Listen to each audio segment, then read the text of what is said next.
Kenya has borrowed close to 4 trillion shillings in the last 3 years and 2 months. And according to the rules of Kenya, the money we borrow should go directly into capital expenditure, which is development. So before we launch grandiose plans of trillion funds, can we first face Kenyans, and can the government face Kenyans and tabulate how they have used the 4 trillion Kenya shillings Kenya has borrowed in the recent past? And I've put it into context. I'm repeating it because it doesn't seem real, but it is the reality. That the 4 trillion Kenya shillings Kenya has borrowed is enough to have made education free, both basic and tertiary.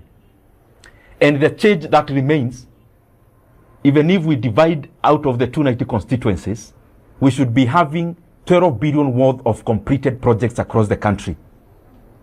12 billion worth in every constituency means 100 kilometers of road in every constituency in Kenya at 70 million per kilometer. That is highway standards. We should be having a 1 billion worth of a water project, a 1 billion worth of an irrigation project. We should be having over 200 schemes completed, electricity rectification schemes, and still we'll be remaining with change. If we can't explain to Kenyans the money that has already passed through the government hands where it has gone, what is the business then of coming to again sell grandiose plans of trillions of shillings when we can't account for what we have already received, and especially through borrowing alone. And lastly, out of the close to 4 trillion Kenya shillings we have borrowed, everything that Kenyans are seeing is not part of that money. Every ongoing road project in Kenya, especially completion of the road projects that are ongoing, that's a separate loan called securitization, which is illegal. When you see stadiums being constructed in Kenya, that is also not part of this 4 trillion. That's another borrowing called Talanta Board. When you hear about a program called Nyota, the one for alleviating unemployment in terms of the youth, that's also not part of that money. That's money we are receiving from World Bank. So Kenyans deserve to know, before you tell us about trillion funds that you want to launch, can we first account for the 4 trillion Kenya shillings the country has borrowed in the recent past? Very lastly, it is important for us to be data-driven as leaders. You know, we keep saying that 10,000 kilometers of roads were constructed from 2013 to 2012 in Kenya. That is incorrect.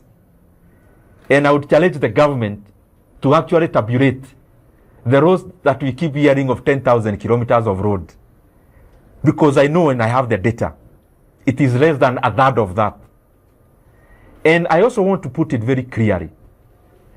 And anyone with a conflicting facts can table them.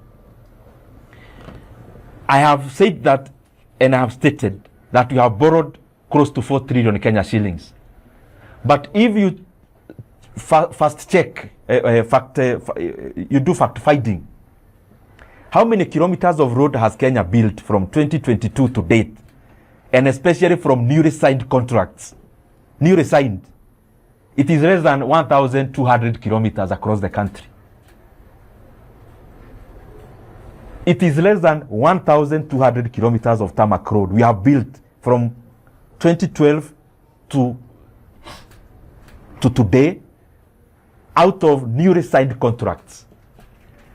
So, my challenge is accountability.